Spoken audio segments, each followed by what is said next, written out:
Happy Halloween, my son, and welcome back to Undertale. I was gonna say I was gonna divulge my Chara theory on the start of this episode, but obviously since we're right here, I might want to play through this sequence first and get the cursor off screen. Okay. Hello.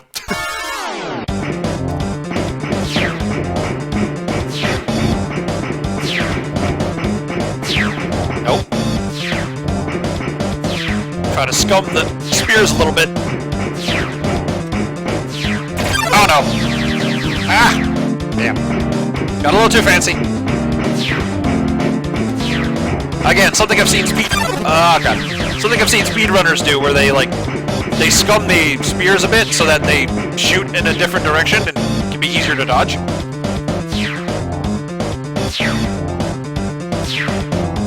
Stop trying to hit me and hit me! It might be scripted at this point where she can't hit you, but I don't know. It's kind of funny. Anyway.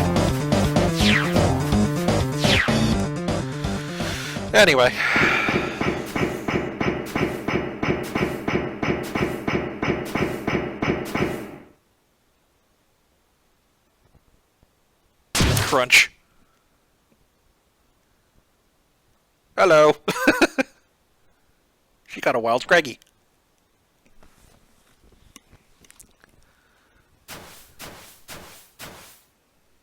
Now, is it just me, or is her ponytail shorter than when she doesn't wear her helmet?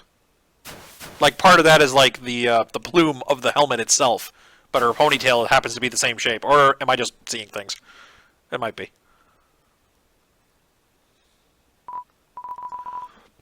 Excuse me. Yo, did you see that? Undyne just touched me. I'm never washing my face ever again. Man, are you unlucky? If you were standing just a little bit to the left. Yo, don't worry. I'm sure we'll see her again. Bleh. His face must be really sore. Keeps tripping on himself. Okay, we'll take a little minute for story time here. Alright, I'll bullet point it a little bit, because you might have heard a bit of it from the start of the previous episode. Okay. Chara is an entity in the game before you even become an entity in the game yourself, as the player. He did his whole plan with Azrael to try to kill the humans of his village by becoming an abomination with Azrael and, you know, being able to pass through the barrier freely. But, like, you know, he was making it as an excuse to find more souls to break the barrier from the outside. But Azrael saw through the plan, they came back, they died. Azrael's dust became Flowey. But what I'm thinking is that Chara is haunting his own dead body. And Toriel took the body and buried it properly where you start the game. When you start the game, you're actually controlling Chara's dead body as your avatar.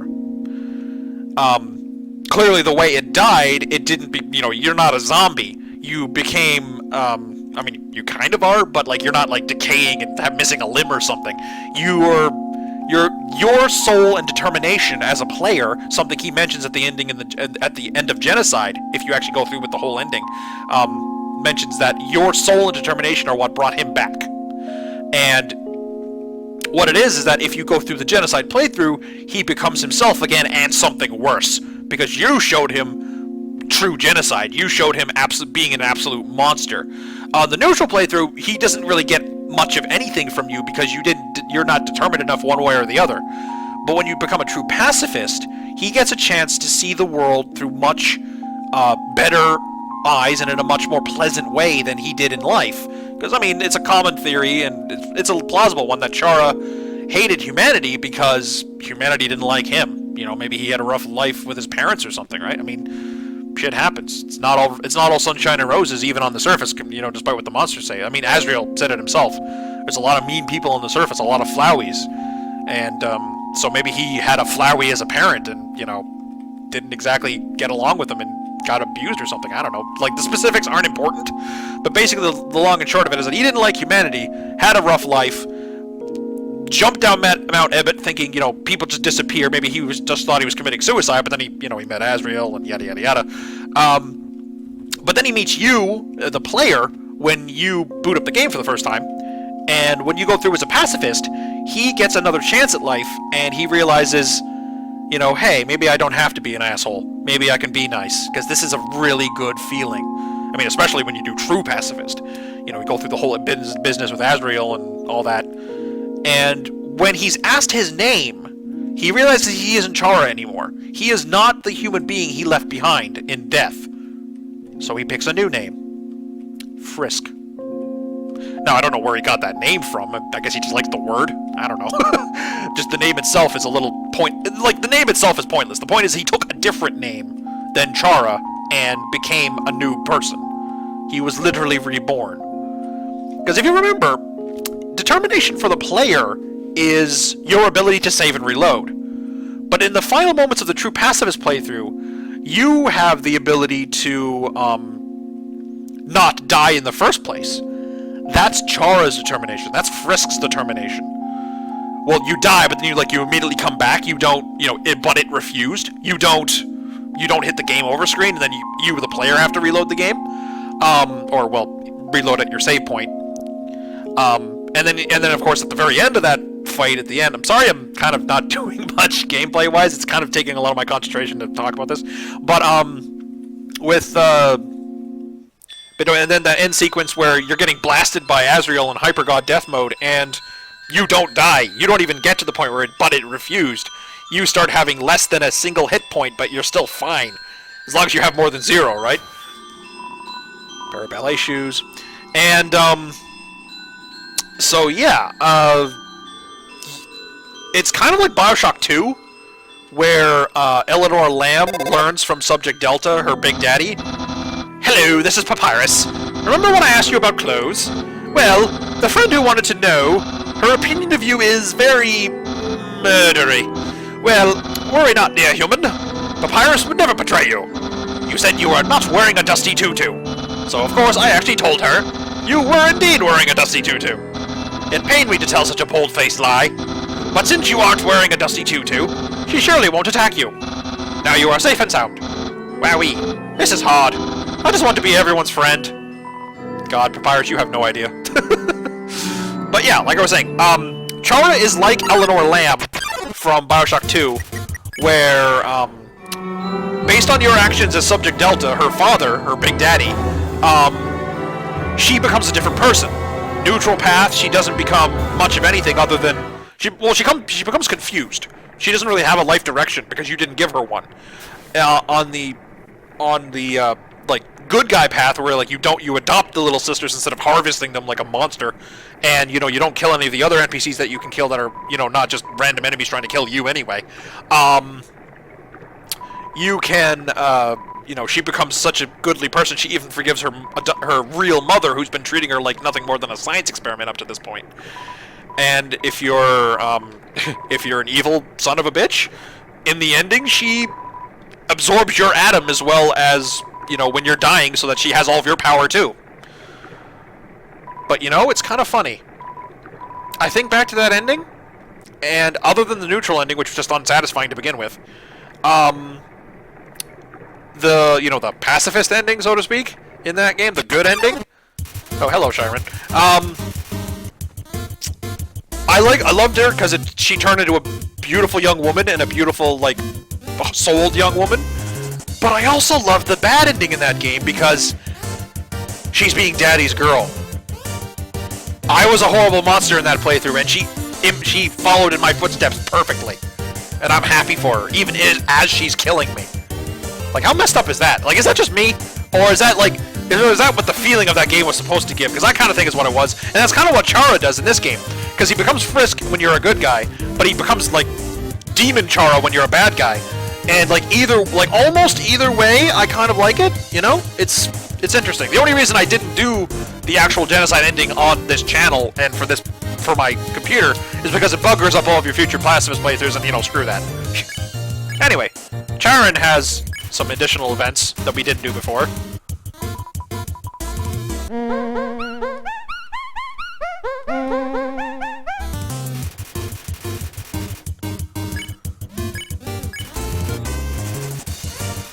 Monsters are drawn to the music.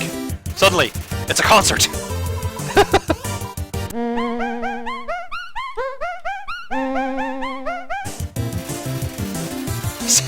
Sans is selling tickets made of toilet paper. You hum some more. The seats are sold out. You feel like a rock star. Oh, jeez.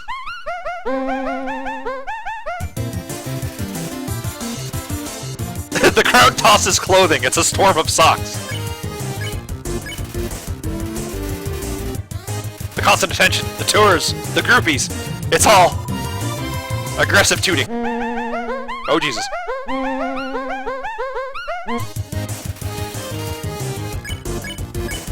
You and Charmin have come so far, but it's time. You both have your own journeys to embark on. You hum a farewell song. Final toot. Oh god, hit me. Oh god, this is a long one. Ah! You won. Yay! That was silly. Now... Okay, hang on. I gotta look this up. I'll do a cut. You won't see it. I gotta look up the answer to that puzzle, because I need to do this at least once. Apologies for the small screen at this point, but I need to see... I need to see my other window here. Okay. Piano, play it. Z... Up... Right... Z... Down, down, right. There we go. Alright, fix the screen up. Get the cursor off screen. Alright, so we have opened this door. Didn't do this last time. I think I know what's back here, but, let's find out. Hello. What the? What the hell? Why are you in my inventory, Toby? What are you doing? Annoying dog. Dog. A little white dog. It's fast asleep. It's a legendary artifact. Will you take it? Take it. You're carrying too many dogs. Wait, what? Alright, hang on. I want to see something. You want these? Can I pick it up now? Carrying too many dogs. But... I have a space in my inventory. What the hell? Oh. Man. Alright. Come on, Toby. Get out of my inventory. The dog absorbs the artifact.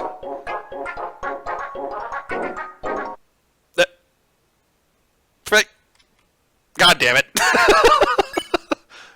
Dog residue. Hello. Dog residue. Dog item. Glowing crystal secreted by a dog. Ew. Secreted is never a good word. You use the dog residue. The rest of your inventory filled up with dog residue. Oh, great. Jigsaw puzzle left unfinished by a dog. There's a couple of different descriptions of these, apparently. Dog residue. Dog-shaped husk shed from a dog's carapace. What?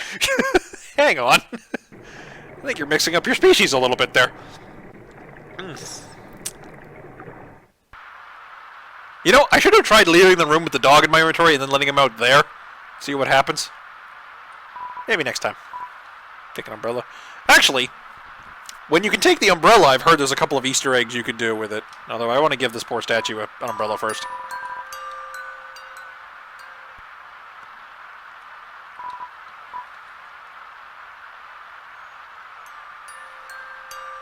There's apparently a few things you can do with the umbrella after after picking it up. You gotta backtrack, though. I wonder if Onion San will talk about it.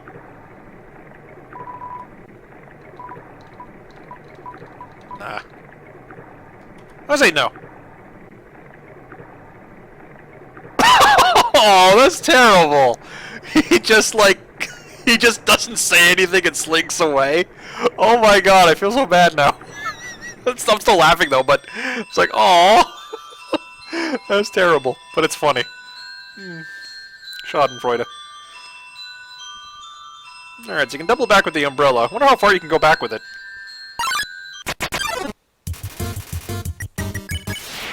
You guys get out of my way.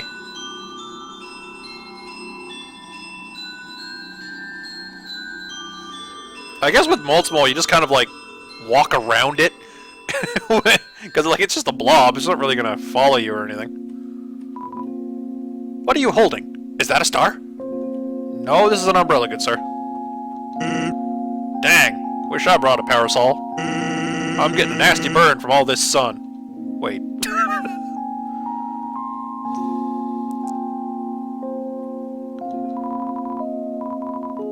I relocated my store, but there's still no customers.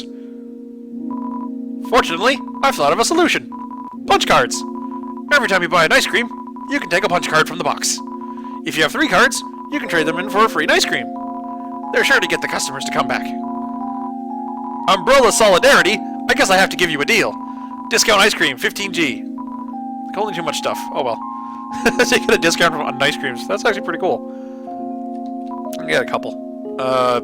Bleh. Unfortunately, maybe not. Nah, we're fine. I don't know how far back I can go with this. Ah, no umbrellas allowed. Aw. Hey, cool. You can actually see it through the grass. I guess I have to just walk back.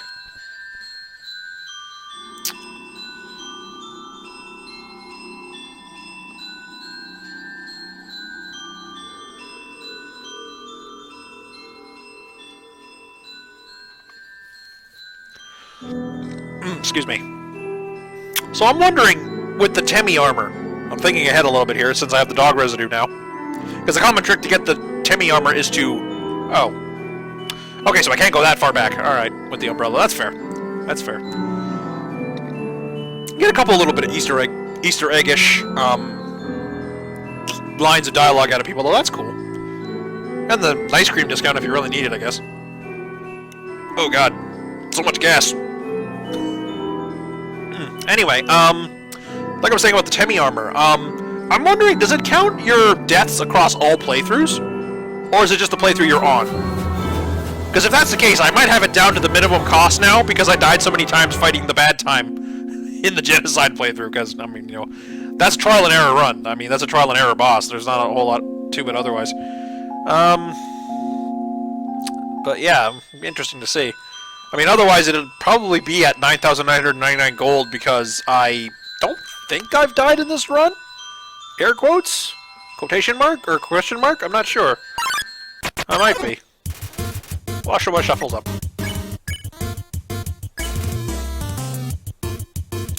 What I was going to mention, what brought me to the whole Chara theory thing, sorry, I kind of forgot to mention it, is that all the jokes you're telling to the AHOY right now, they almost sound more like memories of your life, or Chara's life before you, the player, took over his body with the soul of determination. Wonders if tears are sanitary. They are full of saline, so actually they are. That's actually their primary function, is to clean out your eyes. That's why if you have something in your eye, you start crying.